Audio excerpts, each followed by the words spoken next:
کہ حضور سرکار دو عالم صلی اللہ علیہ وسلم نے فرمایا کہ بیوی پر سب سے زیادہ حق جو ہے وہ اس کے شوہر کا ہے۔ یعنی سرکار نے فرمایا کہ بیوی پر سب سے زیادہ حق اس کے شوہر کا ہے۔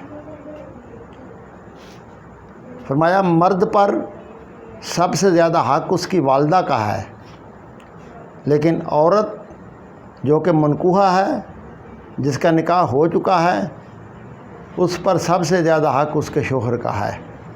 سرکار مدینہ صلی اللہ علیہ وسلم نے فرمایا اگر میں کسی کو سجدہ کرنے کا حکم دیتا، کسی بندے کو سجدہ کرنے کا یعنی حکم دیتا، تو عورت کو حکم دیتا کہ وہ اپنے خاوند کو سجدہ کرے۔